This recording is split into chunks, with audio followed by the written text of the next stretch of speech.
and it is a recorded meeting. So I've just started the recording. My name is Jeff Rosiak. I'm with Gamble Design Collaborative, representing the developers who are on the call as well, and Kimley Horn, who is our project engineer. I have a brief presentation tonight, and then we'll have some time to answer some questions after the presentation. If you don't mind, just kind of hold your questions until we get through. I'll be pretty quick, and then we'll spend some time answering questions at the end of the meeting.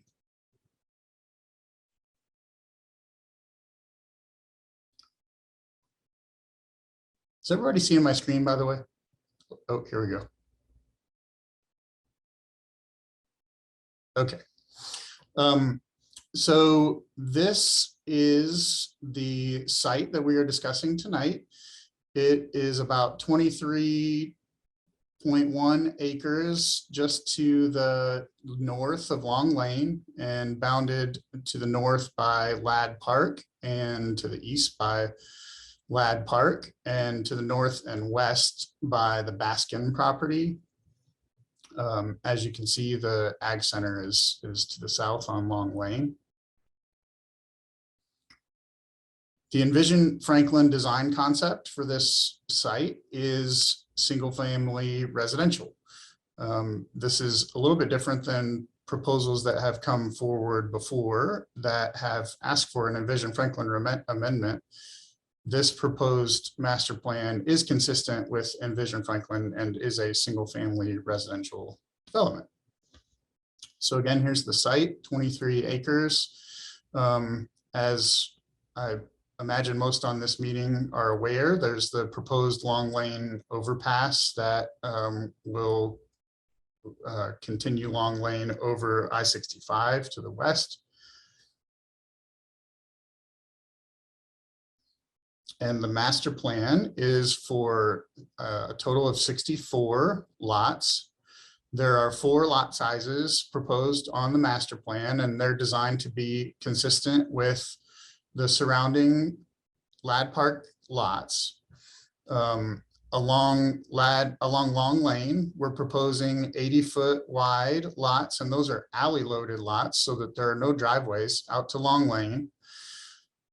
Along the eastern edge, there are lots that are 75 to 90 feet wide, and those are designed to be in keeping with the lots adjacent to it. And then along the northern edge, adjacent to Ladd Park, these are 80-foot wide lots, which are the same lot width as the Ladd Park lots to the north.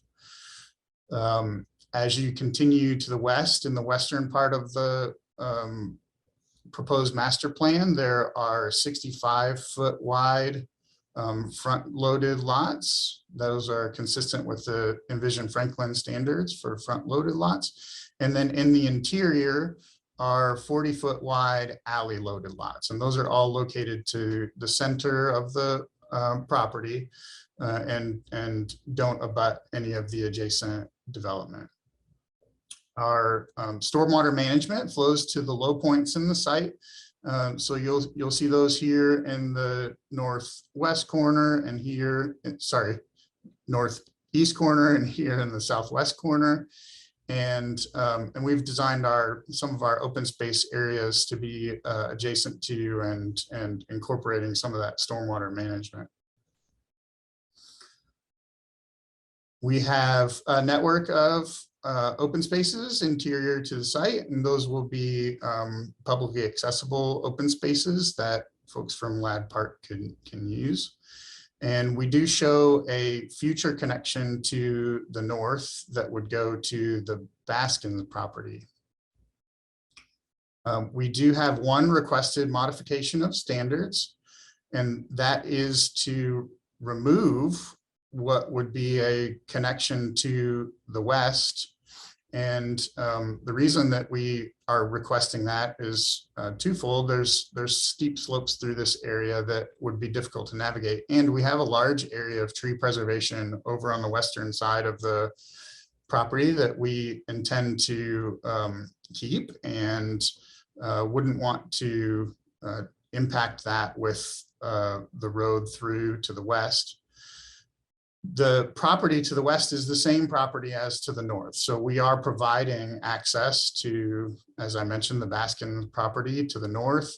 And so a connection to the west would be to the same property. And so we aren't cutting off access to any adjacent sites in our requested modification of standards.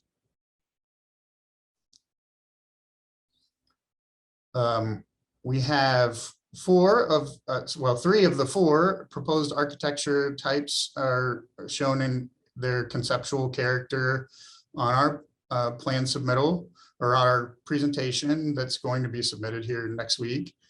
And the fourth lot type are those 80-foot wide alley loaded lots that I mentioned along Long Lane. We've kind of been in discussion with staff and on those here pretty recently. And so we hadn't had time to develop that, that architecture yet, but it will be part of the submittal package going forward. We envision our architecture being very similar to the existing character that's already been established in Ladd Park, and the size of homes, the finishes. We think that standard has already been set by Ladd Park, and that's what we intend to, the level of quality we aspire to with this project. Homes are anticipated to be in the 2,800 to 3,500 square foot range, and again across those four lot types.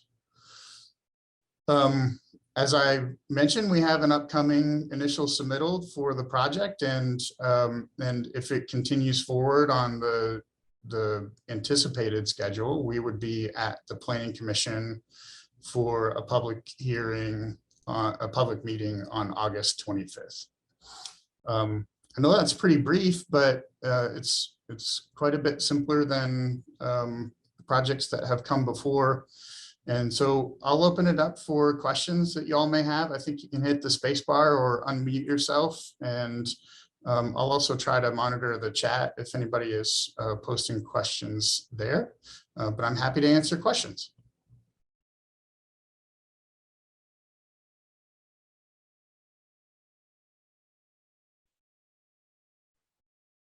Hey Jeff. Hi. This is Paul Daggett. I've got who's on the line from the developer? I saw Peter Davis's name come up earlier. I think Michael Lamping was supposed to be on, but I'm not sure. Who are the? I wanted to ask them if these are going to be for rent or for ownership. Peter, are you there? Yeah, I'm here, Jeff. Thank you for the question. At this point, we're not entirely sure about which direction we want to go. The thought was to develop this property as a for rent property, but we're assessing the market right now because homes in this area, it might warrant a for sale project. So there's quite a bit of time before we make that final determination. But originally the concept was for rent, but that's not set in stone at this point.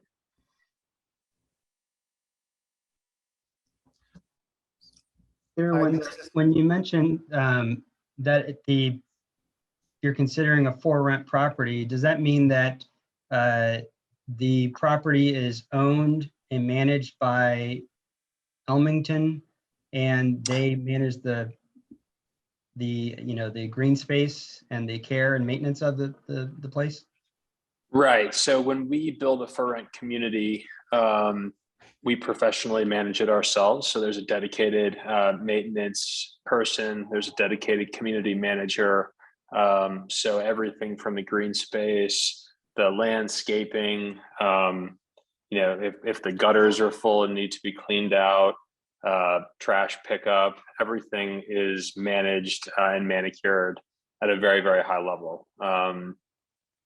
So So yes, the answer is we'd professionally manage that ourselves. It wouldn't be a third party.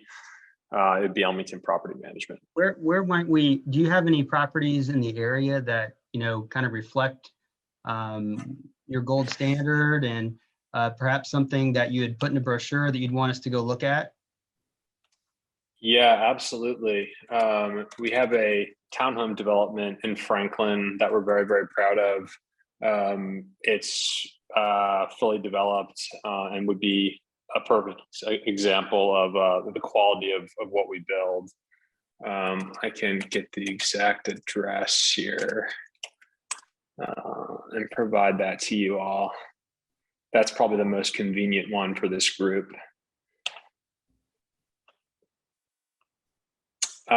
So that address is 780 Oak Meadow Drive. Now those are townhomes, but it's representative of the quality of the build of the product that we develop. Develop.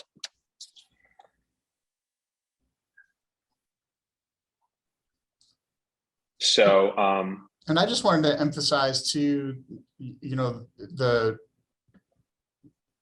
Peter mentioned this, but in a for rent community, it's not a typical, it's not what you would see in a for sale community when a home becomes a rental home and the maintenance flags, and because ownership isn't on site, but their ownership is here and maintaining the whole property. Their irrigation runs on a regular schedule. Their you know, if there's a problem with a roof, if there's a problem with the exterior of a home, those things are addressed quickly, and the ownership is here. Yeah, that's a very good point, Jeff. And I'll also add, you know, with managing a property, there's a high level of control that we have with, you know, people being good neighbors, and who is renting in these communities. So that's a positive. I'll also say there really isn't a difference in development standard when we talk about for rent communities and for sale communities. If we sold these units, these homes, they'd be the exact same homes that we would develop if we rented them. So.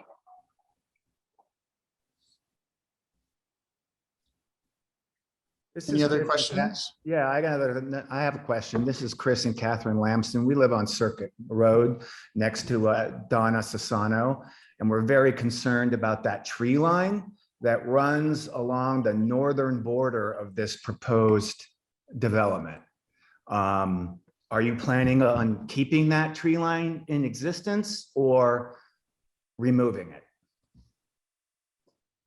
Well, we haven't gotten into the details of all of our grading. We are planning to keep trees along the edge of the property and would be required to keep trees that are on the property line. We do propose to, you know, keep as much as we can and be sensitive to the grading in that area, but we haven't gotten through our grading exercises to know exactly what that looks like. Okay, well, you can see why we're very concerned about why the residents of Circuit Road would be very concerned about that tree line. Sure. And also, do you plan on doing an environmental impact study if you want to cut down those trees? Because we have a very active wildlife that all of us here that live close to that tree line really enjoy. That includes rabbits and deer and wild turkey and squirrels, all kinds of things. And if that tree line is cut down, there would be a huge environmental impact. So are you planning on doing any studies on that? Well, we do have certain required studies. I don't believe there's an environmental study required for tree removal, but we do have, as I mentioned, a significant area of tree canopy preservation that we want to preserve a large contiguous area And that's kind of the intent of the tree canopy area that's proposed for preservation along the western edge. And so, that's the intent with the way the plan is designed. Well, we don't see a proposed tree canopy on this plan. So you can see why that makes us a little nervous. Sure. Do you see it on the western side of the property? I do see the western side, but Yeah, that doesn't, okay. be honest with you, that doesn't affect us. We live on Circuit Road, has to a lot of folks, and the impact is direct for us with that tree line. Sure. Understood. And it would basically merge Ladd Park onto a rental community. So, the homes that were built on Circuit Road are very, very nice. And we all paid a premium price for premium lots. And a lot of that is because it overlooks the Baskin Farm and it has that lovely tree line. And if that tree line is removed, we've essentially become part of a rental community. Just some food for thought. from residents here. I hear your comment. As Peter mentioned, we anticipate developing to the same architectural standards, same level of quality as is current in Ladd Park, and the lots adjacent to the lots that you're talking about on Circuit Road are the same size as the lots in Ladd Park. In fact, they're a little bit deeper because they're a little bit Jeff, bigger can you hear because me? they're a little bit deeper. Yes. Was that you, Peter? Hey, Jeff, can you hear me? Yes. Can you hear me?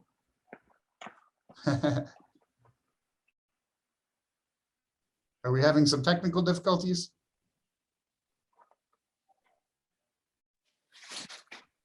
Hi, Jeff.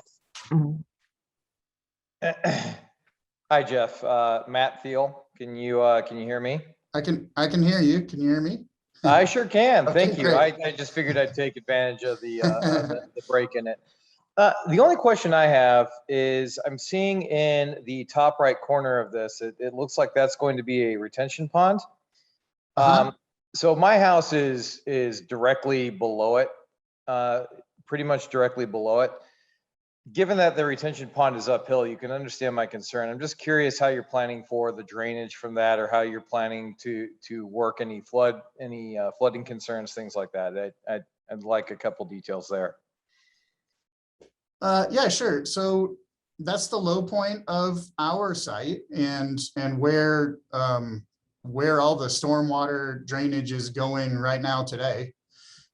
We would have our water quality and potentially detention in this area that would be managing the flow of any water that goes off site. And so the way the requirements work in Franklin is that you cannot increase at any point discharge, you cannot increase the flow off-site as compared to pre-development. And so we'll have engineering studies as we go through our development plan and through our site plan that analyze that stormwater management and quantify that stormwater management to make sure that we are not having any negative impact off-site. Jeff, this is Maria. I have a couple questions for you as well. Hi, Maria. Hi. So my questions are, I'm familiar with the property on Oak Meadow, and I don't see how that is design is comparable with what we have here in Ladd Park. And so I wanted to know, is your whole development, I guess, relying on the ability to build, one, a rental community, and two, the 64 units in that space?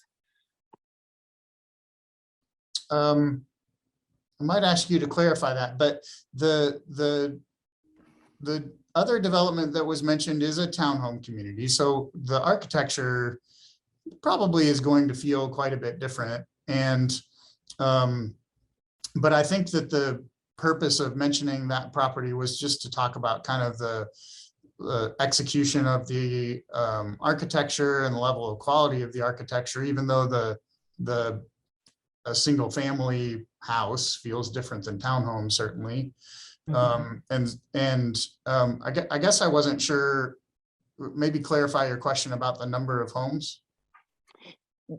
Well, I guess what I'm asking is your, I guess, proposal for development. Do you guys have a plan B, basically? Is this your only plan? Is your plan to just build a rental community with 64 units? Or do you have a plan B proposal that would have either single family for sale? I heard you say that could be an option, but also for a less amount of units. My concern, proposed diagram that you're showing here, is the alleyways. I don't feel that fits with the aesthetic of Ladd Park. We don't have alleyways, we have the streets, and it's a single family home neighborhood. Everything is front loading. And so I just wanted to know what plan B is, if there is one. Yeah, I mean, I think there's a couple of questions in there. So let me take a second to talk about a few of those things. We view alleys as a nice feature, especially where you have smaller lots, because the driveways don't go out to the street; they go to the alley, and the result is kind of a cleaner aesthetic from the street. Certainly, while those may not be in Ladd Park, they're in many adjacent communities like Berry Farms and Lockwood Glen up to the north. And, the city of Franklin requires that we don't have driveways to Long Lane. And so in the case of those 80-foot lots along Long Lane, we have to have some solution that, hang on, I'm just admitting a few folks to the meeting. We have to have some solution for how to address the fronts of homes to Long Lane, but not have driveways that go to Long Lane. So we really are kind of forced to have some alley product in the development, in the project, and we think this master plan has done a good job of keeping those smaller lots internal to the master plan, and kind of, if you're comparing lot sizes, keep those smaller lots away from some of the larger lots at Ladd Park around it. And on the topic of rental, you, again, maybe kind of asked a couple of questions there. I think the developer intends to develop the property to a quality that they could be a for sale product. They prefer to be a longer term owner, and to keep control and to rent their houses. But it'll be developed to a standard that they could, if market conditions change or merit it, they could sell those lots just as easily as have them be rentals. Hey, Jeff, this is Chuck Fluck. I have a question. I actually have several questions, but I'll start with one, and if there's opportunities, I'll ask others. Back to the pond that Matt was talking about. That pond is situated on the northeast corner of the property. It's rather large, in a neighborhood of 200 feet wide by maybe 800 feet. 80 by 200. It's shown on your one of your drawings as being a bioretention and a detention pond. So there's two stages to it.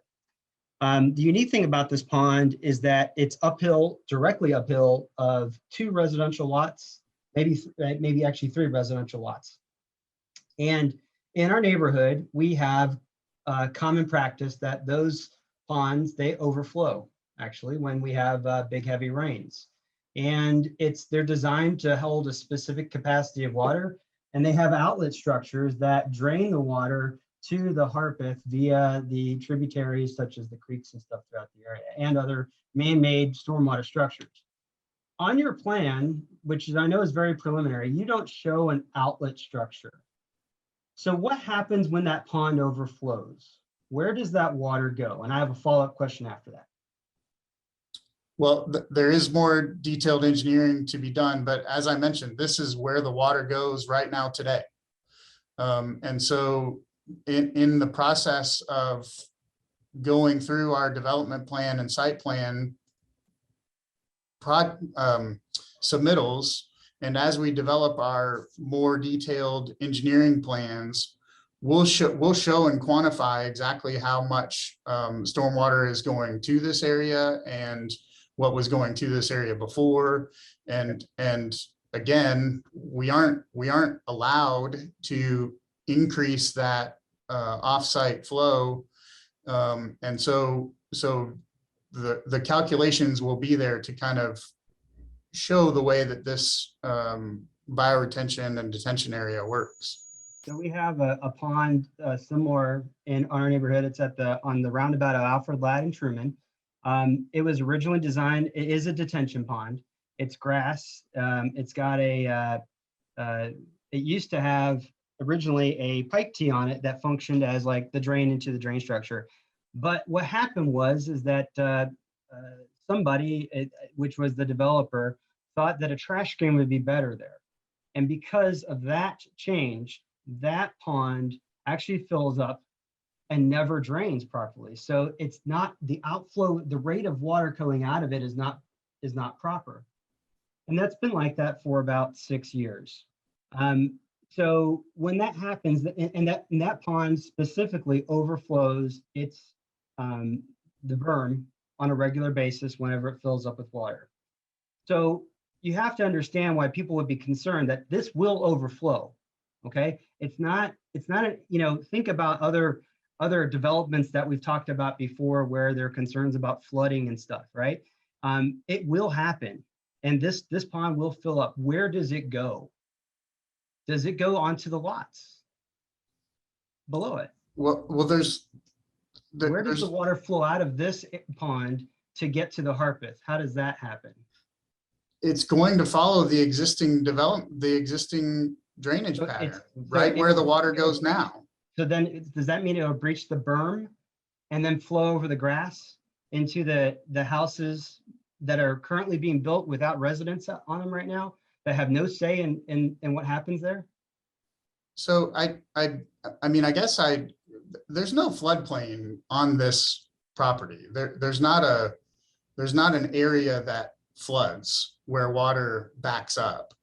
The water will flow to this stormwater management area, and in a major storm event would flow off-site in the same way that it does right now today.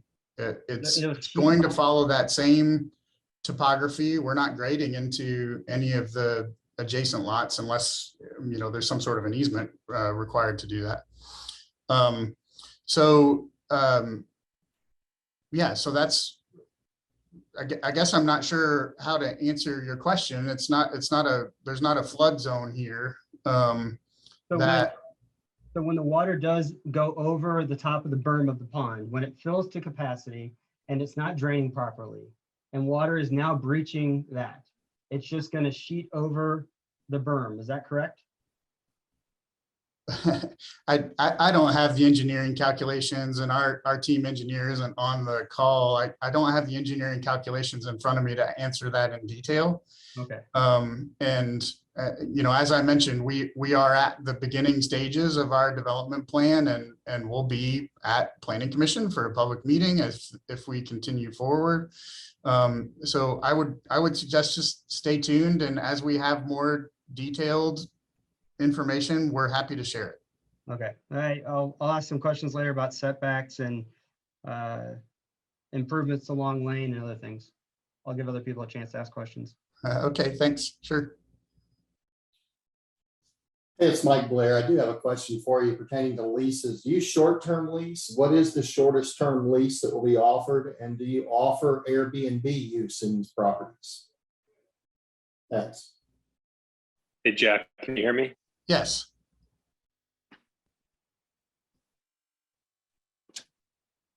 Peter, we can hear you.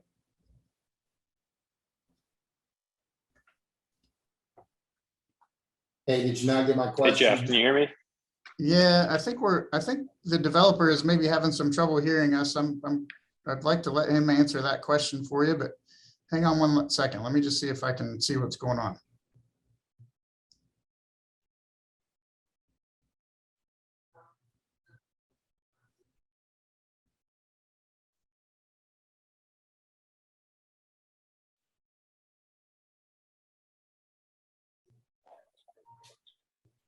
Hey, everybody, sorry about that. My connection must have gone off on me. I heard a question about the length of lease and short-term rental versus longer-term rental. We don't do any sort of short-term Airbnb type rentals. This is all 1 year plus leasing. And to live in one of our communities, there's a pretty rigorous application process. So, you know, we look at everything from background checks to financials. So short answer is no, there is no short-term rental Airbnb type activity. Thank you. What's the minimum length of lease term? A year. And I will say there's been a lot of work on the data behind the stickiness of tenants in build for rent communities. So whereas the average length of a stay by a resident in an apartment building, and now don't quote me, these are rough numbers, is roughly 1.5 years. In single family rental communities like we build, that number jumps up to over 3 years. So you get a lot of young families. You get a lot of young professionals, folks that, you know, maybe can't afford to buy in Lad Park, but you know, it certainly can pay their monthly rent and want to start a family and be in Franklin. Can I ask a question, please? Yes, sir. This is Terrence Whitman. I'm part of the HOA board here at Led Park. I just can tell right now there's 8 new homes going in on Alfred Ladd, and I'm sure they have no idea at almost $1.5 million. I think one of the houses is starting at that their backyard's going to be a rental community. And when we saw this, or I saw it, it looked like a nice plat, but nowhere until tonight did we even hear about it being rental. It's not the right place for rental right next to us, in my opinion. And I would think, looking at the chat box, a lot of people would be saying that. And if they did this as a for sale community, I'm all for it. As a rental, absolutely not. Yeah, I will say the quality of these homes, I mean, these are going to be $1 million plus homes. Then sell them. So, yeah, I mean, that again, somebody living in a $1.5 million home, I mean, these homes, depending on the size within the community. There's no way renters take care of a property the way an owner does. It's proven. They just won't. Yeah, I guess I just reiterate that the renters aren't responsible for the maintenance of the community. The developer and their management team would be. Backyards. Peter, maybe you can talk a little bit about. Sorry, could you repeat that one more time? I couldn't hear you. I'm just saying the maintenance of someone's backyards. It's just not consistent with the adjacent community, which is Lad Park, to have rentals. And I think if you did this as for sale, you wouldn't have any pushback at all. But as a rental community, I can tell you, you're gonna have a big pushback.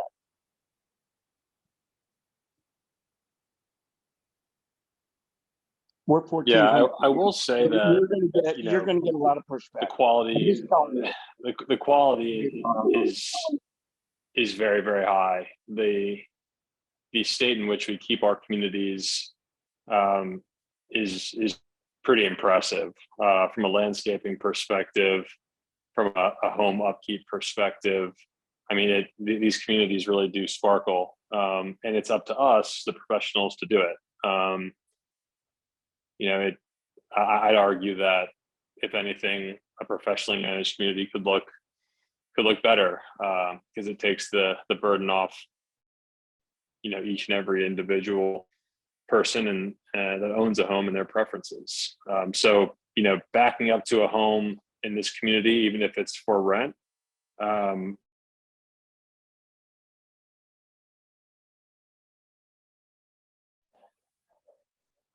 from the untrained eye, you know, you won't be able to tell the difference between a for rent and a for sale home here.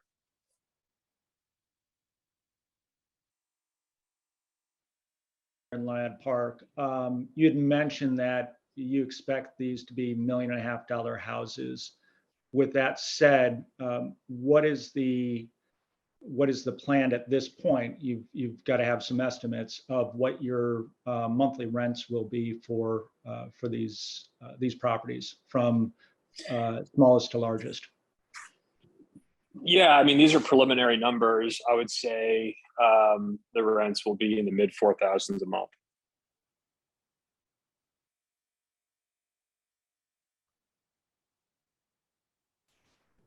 Okay, thanks.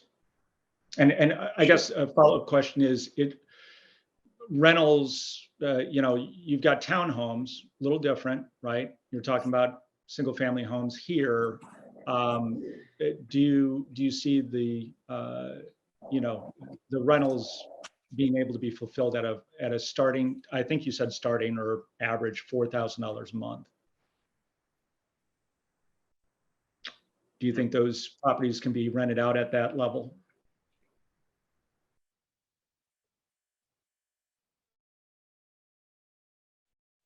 Peter, are you still on?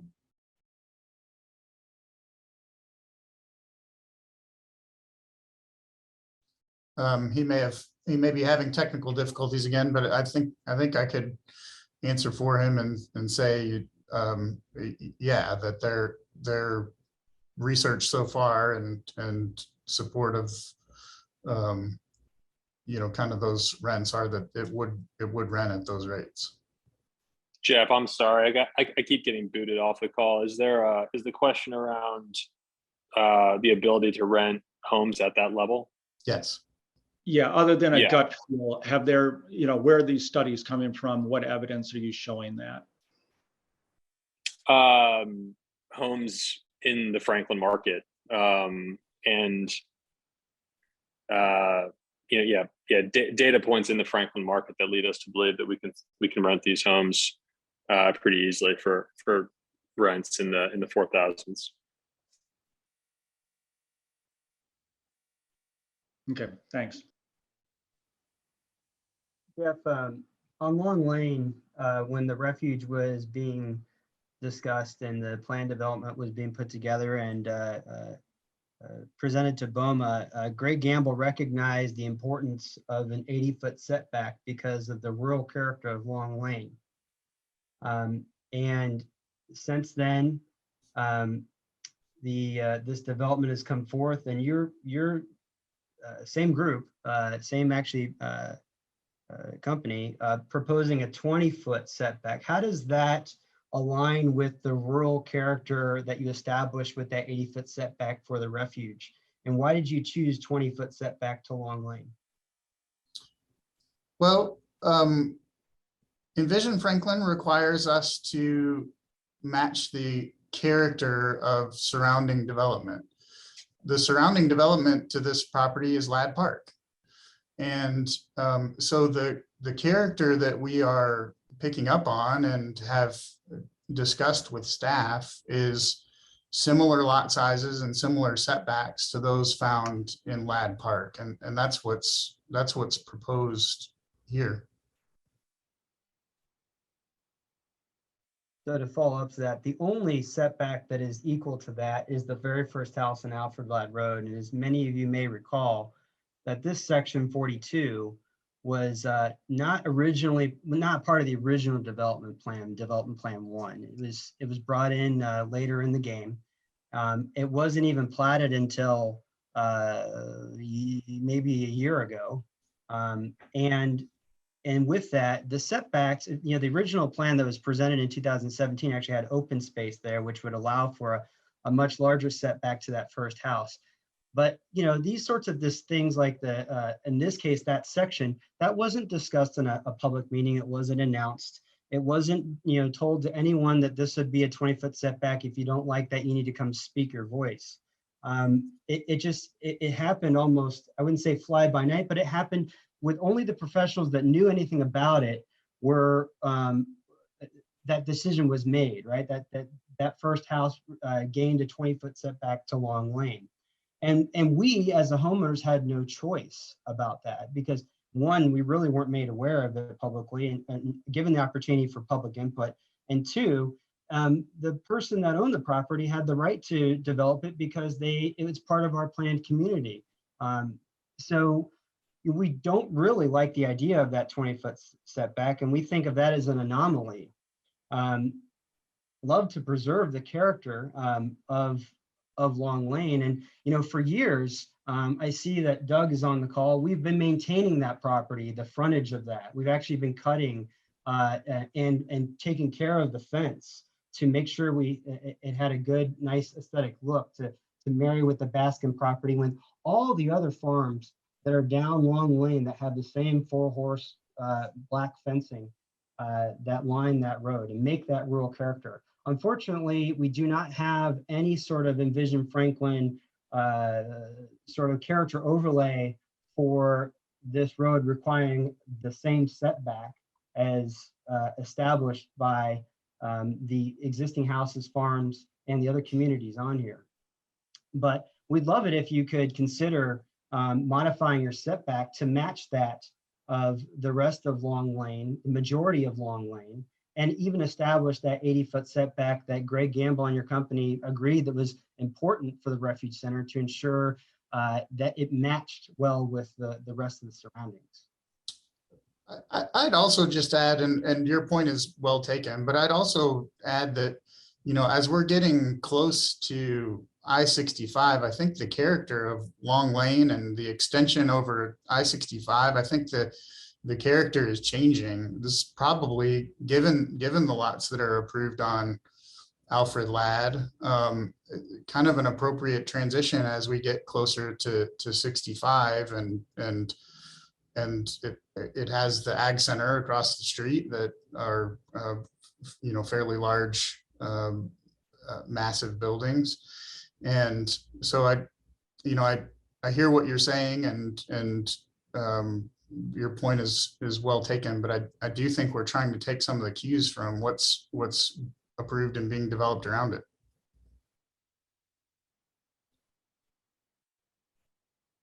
Hi, this is Kelly Brown. Can you hear me? Yes. And I also live in Ladd Park, and I do agree with Chuck that I would like to preserve what we can of Long Lane with the setbacks, and I love the fence. And another thing that I noticed when we were looking on the submitted plans were behind that first retention pond beside the tree canopy on Long, you've got 2 8-foot retaining walls, which is basically a 16-foot retaining wall. I just think Franklin only lets you do 8. So instead of doing 16, you did 2. And I believe that first house is going to be about 40 feet higher than Long Lane. And I think that's a lot of dirt that y'all are putting in, and I don't find that particularly that attractive. And then another question that we had on the retaining walls that are backing up to the Ladd property is we're curious about how far are those retaining walls going to be from those houses on Alfred Ladd and the ones on Circuit, not the houses, but the property line? And is it going to be far enough back so that when they start cutting into those, they're not going to be grading into any properties on Ladd, because it looked pretty close on the submitted plans that we were looking at? Yeah, so I think that retaining wall is in these first 4 lots here, and ends at about the end of that last lot. The way it's shown in our preliminary plans today, that wall is 5 to 8 feet off of the property line. And so, yeah, it would be specifically designed so that grading is within the subject property and not outside not grading into the adjacent properties. Do you know what kind of retaining wall that they're planning on doing? Because from my conversation with engineers, most normal retaining walls, unless it's in a huge, very commercial, very expensive, normally need about 10 to 15 feet to make sure they're not grading into the adjacent property. We don't have the details on the retaining wall type yet. We just want to make sure that we're not damaging, onto our properties. And if you are 10 feet back, we're also curious, are you going to do any landscaping on what's above that retaining wall? Because that would be very hard to maintain for either a homeowner or, I guess, the property manager, if y'all were planning on doing shrubs or anything like that with those on the adjacent. Yeah, so there's a requirement in Franklin to landscape along the base of the retaining wall, but beyond that, this would be above the retaining wall, because the retaining, you're going lower. So, it would be, the houses in your new neighborhood would be looking at the retaining wall, but then they would have several feet above the retaining wall that were, 8 feet higher than them, that would be more on level with our homes, and it would be very hard for them to maintain. right. And I guess to that point, I was just saying, we are at a preliminary stage. We have not looked at detailed landscape plans yet. And so I don't have an answer specifically to that yet. We'd certainly look at that. And again, the 16 feet off Long Lane, I really don't think that that's in the character of Long Lane. I'm taking notes, and I've noted your comment, and we'll look at it. Did you say that retaining wall, and who's facing that? When you're looking at the retaining wall, as the properties on Alfred Ladd, are they looking at a wall that's above their property elevation? No, it's below, Chuck. It's below them. They're Okay. higher. They're cutting in and then they're moving it to the other side. I see. Are there elevation plans that are available for this that you could present? Elevation plans. Or like where is, I forget who was speaking there, but where are we referencing retaining walls, right? I'm looking for some type of elevation. This is just a site plan. Oh, It's in the plans they submitted to the city that several of us have pulled. There's been what's called a pre-application submittal that went into the city a week ago. And we have an initial submittal coming up next week. So we are starting to, and all of this is at the development plan level. So a fairly high level conceptual grading package, but we're starting to dig into that. It looks like Chuck has posted a link to those sheets in the chat. So you're welcome to follow that. Got it. Thanks, Chuck.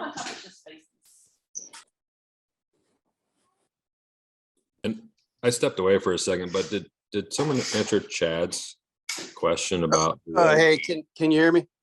I hear you, yes. Hey, this is Chad Holmes. Thank you for the presentation today. Really appreciate this. I'm curious about just the whole concept here. This is a build to rent community, or a BTR, is that right? Well, it's certainly one of the options that the developer is considering.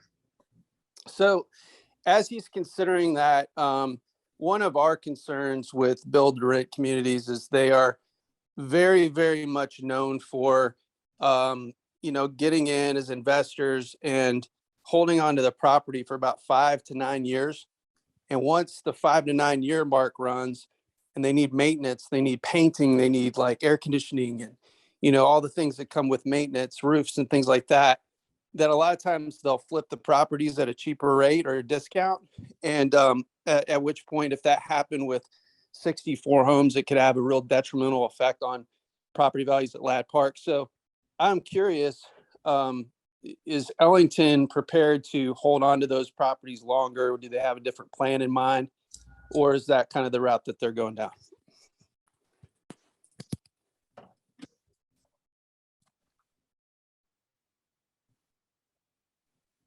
Peter, are you on?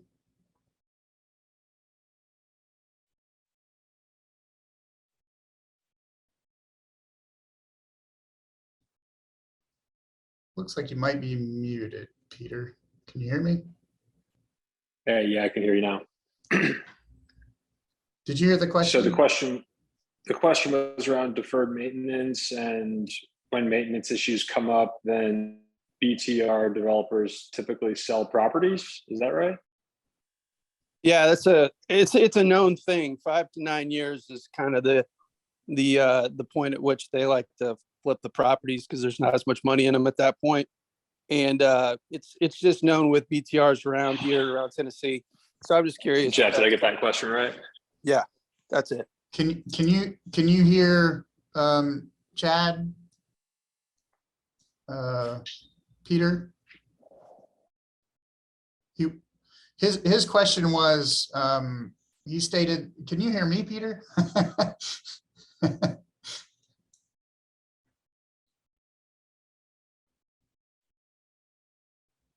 Hang on, everybody. Sorry.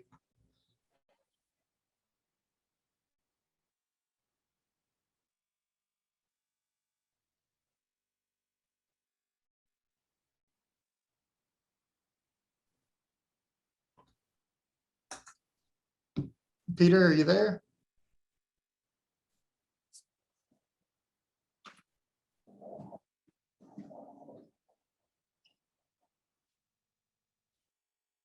Yeah, I'm here.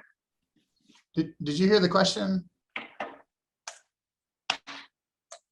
For some reason, I'm having issues. I keep getting booted off the Zoom call.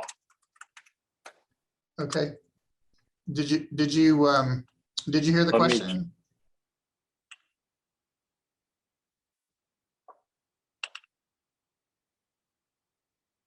Hold on for a moment, everyone. Sorry, I'm going to try something else.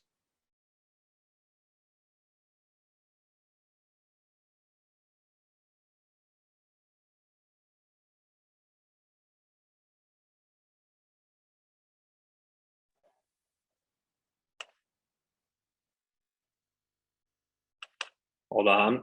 Let me try and get a better connection here. 1 second.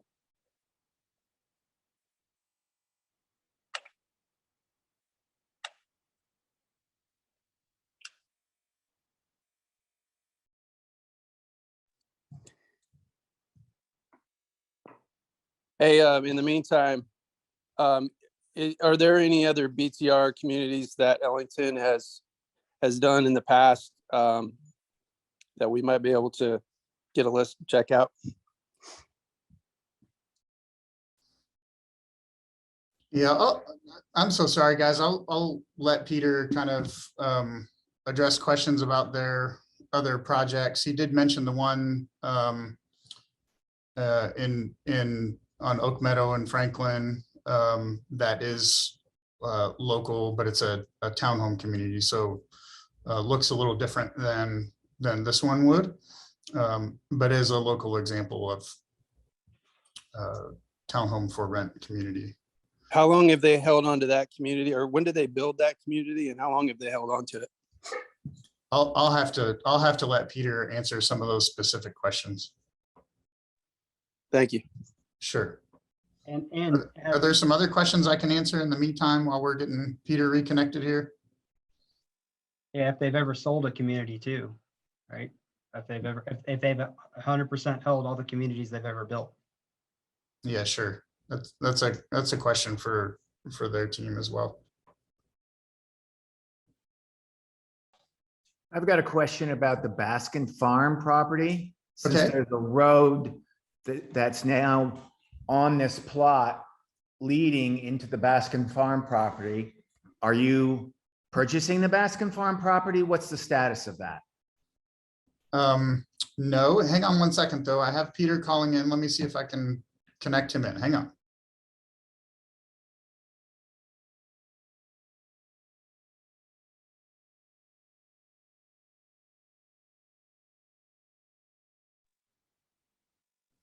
All right, I'm so sorry. Peter is connecting in a different way, so he's connecting again right now.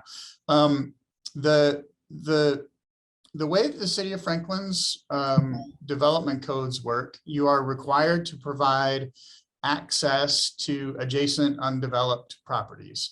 And so what we're showing on this plan is a road connection to the north that could access future development of the Baskin property.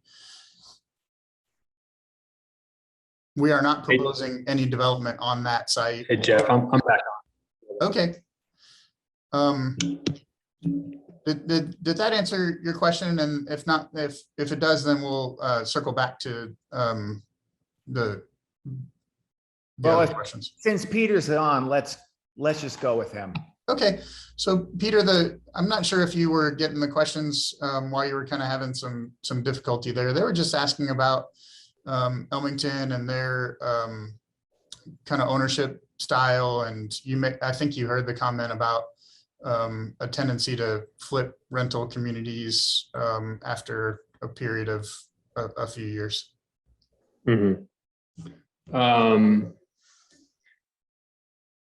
So yeah, I'll take that question first. I mean, this development it's a long-term hold strategy. Every deal is a little bit different. I can't speak for the entire build to rent community, but this property here is a long-term investment and a long-term hold for us. It's a huge investment from a development perspective.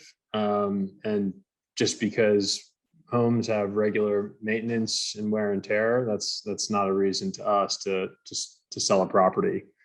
So I can't speak for the entirety of the BTR community, but this development for us is a long-term hold. Could you define long-term hold? Is that 30 years? Is that 10 years? Is that 7 years? No, we're underwriting a 10-year hold period, but that is,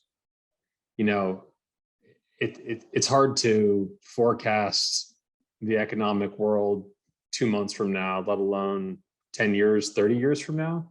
So the idea is to underwrite it as an investment into in perpetuity, but like any other business, you assess as the world changes.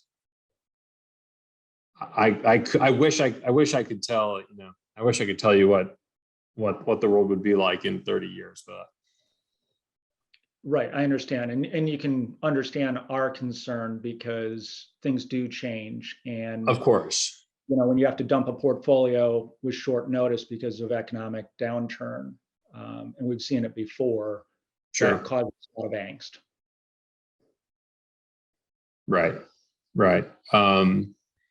I understand. Again, I don't want to repeat myself, and I apologize. I was having some technical difficulties. I said before, the product that we build, whether it's for rent or for sale, it's going to be the same. It's going to be very high quality. These are $1 million plus homes. From the untrained eye, somebody driving down Long Lane, you would never be able to tell the difference between a for rent or a for sale property on this development. But I totally understand everyone's concern. And I appreciate all the questions and all the concerns that you're voicing. And this this forum really is to get out ahead of all the concerns and have conversations and try and work through solutions. And, this call isn't the last conversation that I want to have with all the folks on Circuit Road and in Ladd Park. So I'm more than happy to talk for as long as possible to address everyone's concerns. Hey, Peter, this is Michelle Sutton. What's the longest that you guys have owned a rental community? Say that again. What is the longest you guys have owned a rental community? We have owned. And the shortest? So at this point, let's see.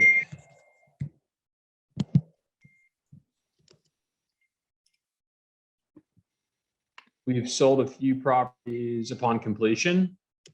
And our company's only been around for about 5 years, Elmington Residential. So there's a, hold on one sec, I'm getting an error message here. So the longest we've held a property is, I'd have to double check, but a few years. Can you define what a few is? We're talking like 3? Sorry, did you say 2 or 3? Yeah. Yeah. Okay. But I will say different properties have different strategies. And then again, the market kind of dictates sometimes what our decisions are for the life of a property, but. Okay. Thank you. So Peter, just to kind of piggyback on what Lauren said, have you actually built a BTR and then sold it after it was rented? Built a BTR, then sold it after it was. Right, you built it with intentions of renting, and then after some period of time, you then sold that community. Correct. Have you done that? Yes. So the idea is to underwrite and invest and develop as if the hold period is 10 years. And then if the market dictates a sale and an offer is made by a qualified buyer and we think it's the right strategy to sell, then we will do that. Can you provide an example of the time that you've done that, where you built a community for rent such as this, and then after a certain period of time that it was rented, you then sold that community? Is there an example that we could go research the sales of those properties? Yes, our properties in the Nations would be good properties to look at. And I can give you those addresses if that would be helpful. Yeah, address or community name. Okay. So you can look at 49 TN in the Nations and Charlotte Park in the Nations.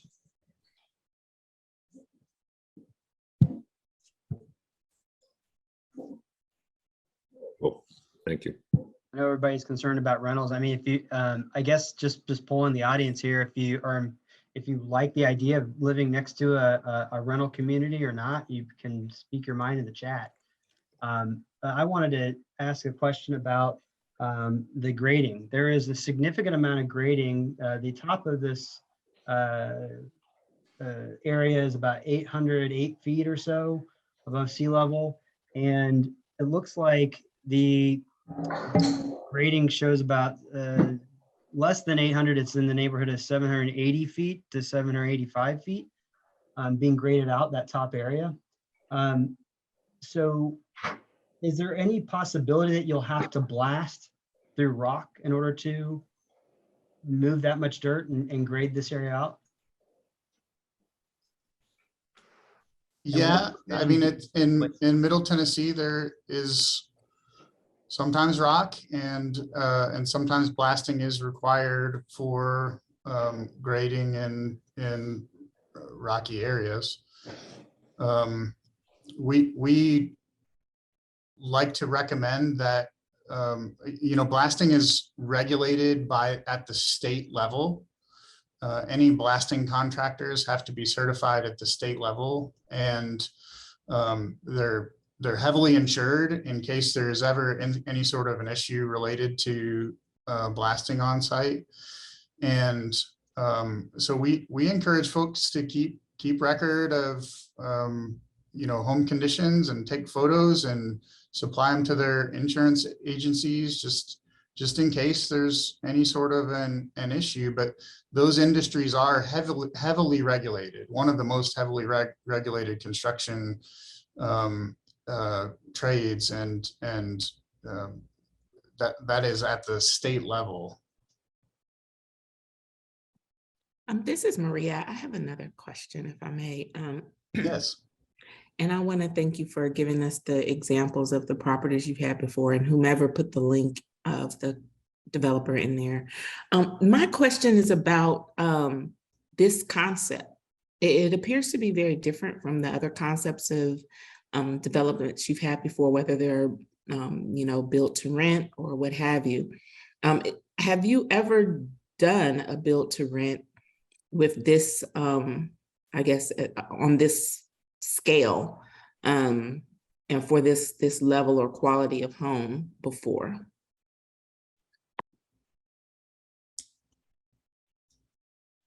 Peter, I think that might be a question for you, but I would just say that they're responsive to the area, the properties that they're studying, and so he's mentioned properties in other parts of Franklin and properties in Nashville, and properties in the Nations, and I think we'd all agree that this is a little bit different than those properties, and so the level of quality that he's talking about, the anticipated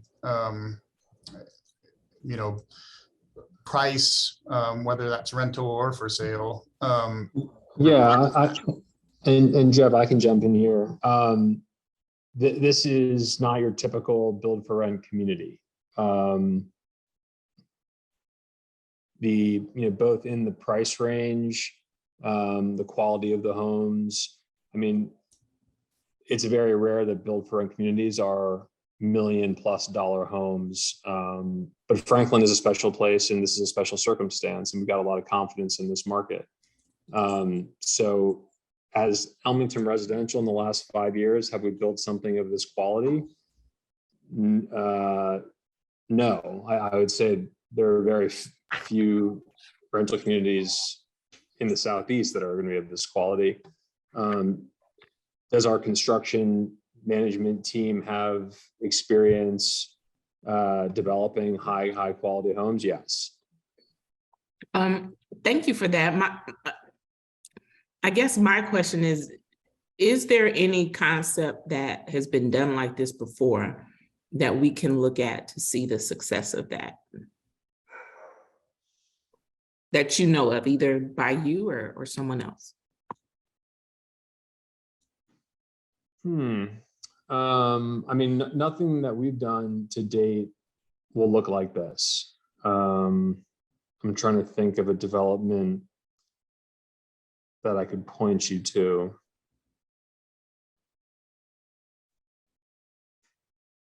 I don't have one off the top of my head.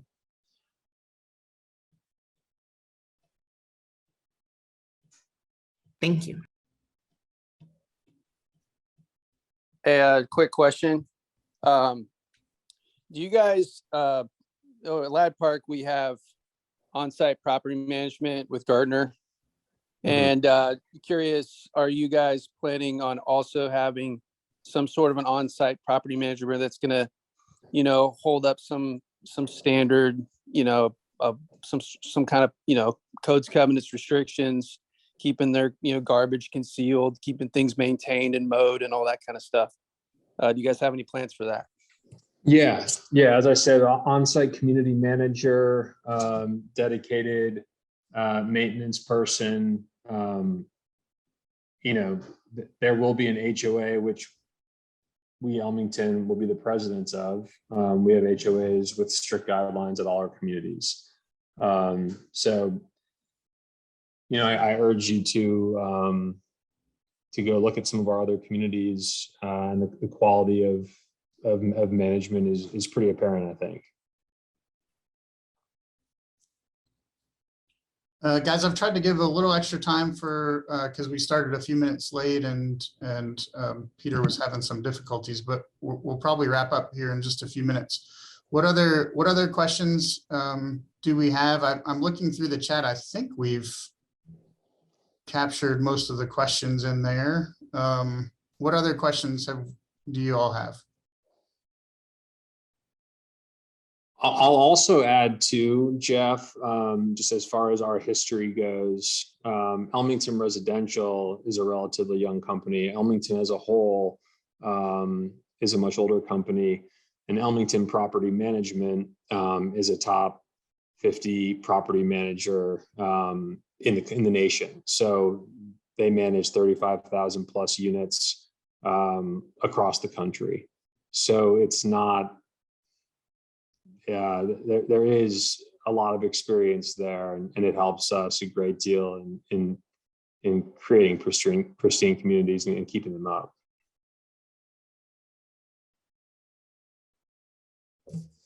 I had a question. This is Chuck. So where will people get their mail? The reason why I asked this question is, as you know, in 2017, the United States Postal Service said that any new community has to have, public group mailboxes, if you will. And that kind of surprised us in our community because an area called the Crest was built, which had always been planned as part of our community, but the plans for that section were submitted in the maybe 2018, 2019 timeframe. The regional director or the postmaster general for the region decided that that portion of our community will be required to have those group type mailboxes. And the developer kind of just pretended like that wasn't a big deal and decided to build like a very small concrete pad. And when he did that, it created a hazardous situation, which still to this day hasn't been addressed by our codes. I'm glad that Ann and Patrick Baguette are both on this call to hear this, but we have safety issues associated with those types of mailboxes where 120 people in the Crest neighborhood have to every day pull into a driveway and then back out across a sidewalk in front of a house, almost, into their yard almost, and then pull out every day, 120 cars. Where will be the access to group mailboxes and how will they enter and exit that ingress egress vehicularly? Yeah, so group mailboxes are required. That is a United States Postal Service requirement. And so all new development and obviously part of Lad Park as well. We would anticipate our mailboxes to be over in this kind of like single loaded area of park over here somewhere, potentially, somewhere along this side of the park. But we have not shown that in our plans yet. But I think that's a pretty logical place to have it a little bit off the main path where someone can pull off, and there would be a couple of parallel parking spaces provided for that purpose. Couple of questions that just came up in the chat from Mike Blair. It said, are each homeowner responsible for yard mowing, flowers and trees? Mike, you may have missed it earlier on in the discussion that they do have community maintenance and community management that does their landscaping and takes care of the lawns. And then another question was the houses along Long Lane. Yes, they do face Long Lane. They are alley loaded. The we're working with the city of Franklin to understand our opportunities for off-street parking in that location.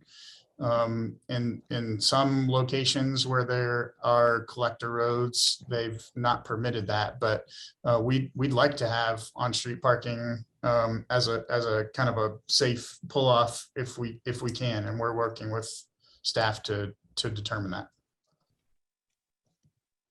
Are you saying off-street parking on Long Lane?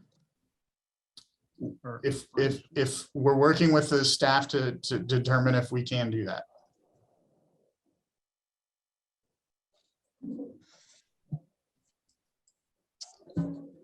Can I even ask like how that, Jeff, have you been, I'm assuming that you have been out here? Like, I mean, I'm gonna assume other people on the phone, like their mouths drop open when you hear that. Like, how would that even happen? Well, they'd be inset from the road, so they'd be off the street. But again, we're working with Franklin to make sure we'd like to provide that parking for the lots if we can, but we're working with staff to figure out if that's possible. Can you use that drawing tool to draw where you're talking about? You're asking the staff to have parking. 'Cause I think I missed the movement of your cursor. In this area? Okay. And are So, you? Alderman Peterson, I know you're still on the line, and I know Alderman Baggett had to drop off.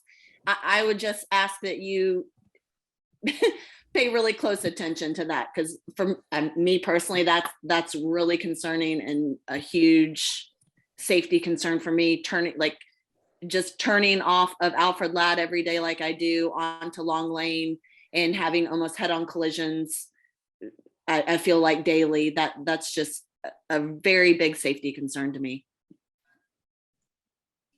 Does this type of neighborhood that's being added, the volume, warrant any new traffic, like traffic calming measures, like stop signs on Long Lane or lights? And then the second follow-up question is regarding the improvement of Long Lane. You know, when they build that bridge, the Long Lane was planned to be 3 lanes wide with, I think, a turning lane in the middle, which is why the row was widened. Are you guys performing that improvement on Long Lane during between the boundaries of your property? So I believe that the improvements to Long Lane start near our western entrance and extend to the west. And that's a City of Franklin project and not a developer funded project. This master plan and the 64 proposed lots does not require a traffic study or offsite traffic improvements. And so the question about stop signs or a stop condition on Long Lane, the answer would be no.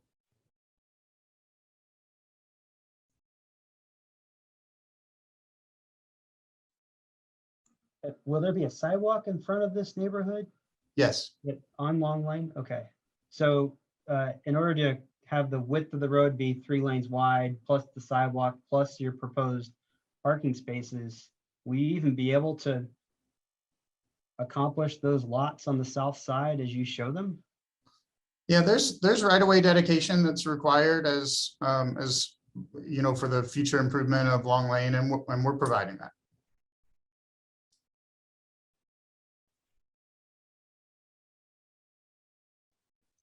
Hey, sir. I just asked this in the chat. I'll ask it again, but when you guys go to the city of Franklin and the multiple meetings that you need to go through, is there any additional approval that you need to get to have this kind of community, this rental kind of community, besides your traditional, approval to develop for houses for sale? I don't believe the code differentiates between for rent and for sale. The code, kind of speaks to form and as Peter and his team have mentioned, they're developing it to the same level of quality as a for sale. So those would be the sorts of code related issues that we would be solving. They'd be the same as a for sale community.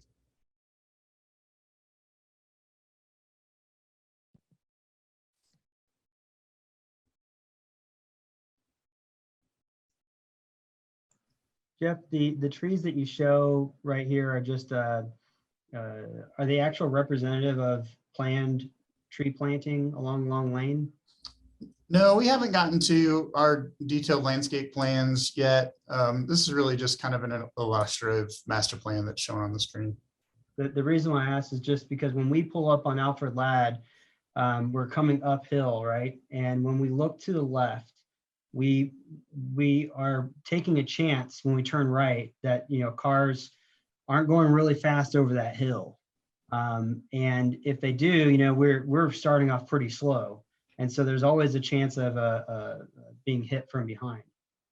The other challenge we have is when you're trying to turn left going, when you're basically going east on Long Lane, you have to contest with the site triangle that you have. And so any trees and stuff and landscaping that's planted along Long Lane will create some type of barrier for visibility to cars coming up that hill, right?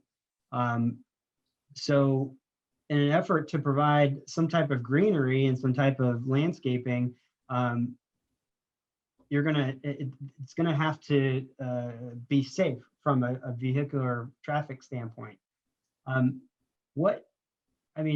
know that you're just showing this concept here, but do you have any, are you gonna be producing some sections that show the Long Lane sidewalk and trees and landscaping plans prior to your BOMA approval? Well, the Long Lane section is, again, I think there's a couple of questions in there. There are required site triangles, and our illustrative plan probably does not do a very good job of considering those site triangles, but they will absolutely be studied for the final landscape plans, particularly at the site plan level after the development plan. And so we're at, you know, a little bit of a preliminary level, but that is something that is required through the development plan and site plan process. Yes. Okay, thank you. We're approaching 7:30 and it sounds like the questions are kind of winding up. Any last questions? I got one more question about the Long Lane retaining wall. I forget the woman that brought it up. The two stacked 8-foot retaining walls that I found in the detail plan. They only look like they're maybe 8 to 10 feet apart from each other. And you're basically going 30, 35 foot elevation change from Long Lane up to that house. Is that a common practice? I think I heard 16 foot is just not allowed or against code. Is this kind of a workaround? What's going on with that double stacked retaining wall? Yeah, so you can only, in the city of Franklin, you can only do 2 8-foot retaining walls in the fashion that are shown. And again, this is a preliminary development plan. So that is permitted by code. That approach is permitted by code. You are required to have landscape at the base of retaining wall, and so there would be landscaping that would be associated with that as well. Okay. Jeff, I just posted to the chat here a picture of one of the ponds that we have in our neighborhood that overflows a lot. And I'd like you to take that in consideration when you think about that pond on the northeast corner and those homes that are just downhill of that, especially, I mean, there's a current resident there, but also the people that aren't being represented right now, they don't even own those lots yet and will really have no say in these discussions. So please take that to heart when you look at that image. This happens whenever we have a very large downpour. And it's just because it's not, it was modified and doesn't flow correctly. And so when you store water longer than you should, it breaches the berm. I appreciate you sharing this, and we'll absolutely look at it and go through it with our engineer.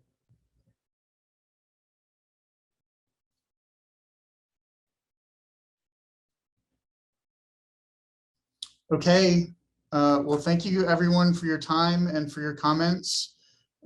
As I mentioned, this is an early step in the process, and we'll be, there are a couple of points through the process where those that are close to the property will get notifications for public meetings. And so as this continues through, we'll be in front of you guys again. We look forward to working through the process and hopefully addressing some of your concerns as we get into more detail.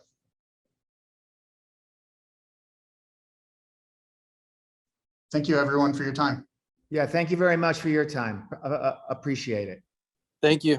Thank you. Thank you all very much. I appreciate all the input.